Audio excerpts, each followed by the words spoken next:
Alright, so here we are on the link powered Integra. So this one wire here goes to Di6, which is the ethanol content input. And then we've got the two wires here. As you can see, it's green and white, and this should be, green should be can low, I think, and white should be can high. One thing I forgot to film while I was wiring up the Canbus wideband from AEM to the link is that you need 120 ohm resistors. So the ECU itself already has a 120 ohm in it already, and if you imagine the right side here is the ECU, imagine this 120 ohm is already hooked up. So what you do is you'll get two wires and you'll essentially connect the other end to a 120 ohm. At that point, if you look at node 1 or at node N, imagine that's your Canbus input. So node 1 is going to be, say, our AEM wideband, and you'll see that it's going to be tapped in line into can H and can L. So when the customer goes and adds a display or any other Canbus module, you'll basically imagine node N, and you would do the same thing. And you can add like a pretty large number of Canbus items. You really wouldn't need to, but you could add, you know, can EGT, you could add a secondary lambda for whatever reason. So there's a lot of reasons why you really want to set this up really well. Unfortunately for me, I did not set it up very well. I have to go back and then extend the wires a little bit longer. That way we have space to add a little additional Canbus items down the line. So right now it's perfectly fine for how it's working, but it is something that I will have to go back and revisit. So again, just to reiterate very shortly, if the right side here is the ECU, there's already a 120 ohm built into it already.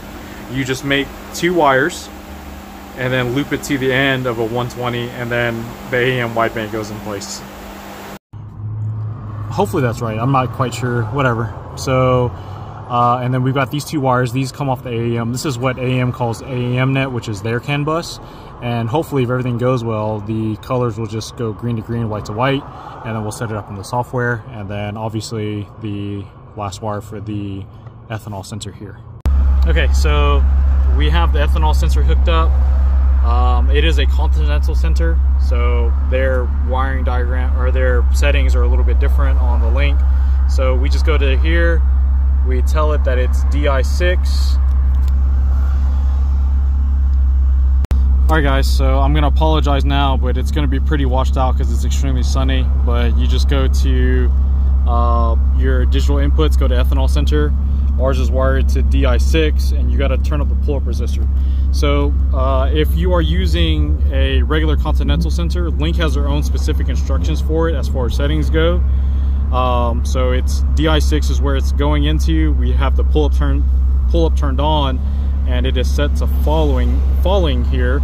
So we're gonna hit F12 here, and we'll take a look at our ethanol sensor, and it says that we supposedly have E17.5 or so. So it is reading. We'll let this run completely out, and then we'll top it off with more pump gas, and then hopefully our ethanol content goes down.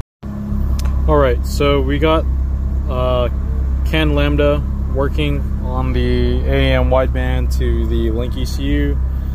So in order to set up CAN, these are the settings that you want for the AEM here. So the AEM only reads at 500 kilobytes per second, so keep that in mind. And then the stream is set to 384 extended.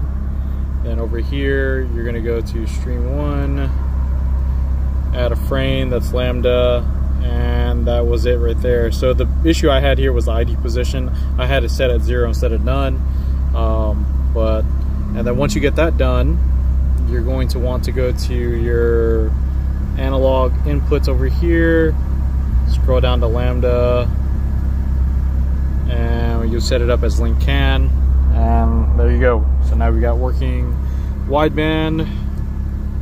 We've got working wideband, and we have the flex fuel set up for that. And so now we're actually ready to get this all set up and tuned.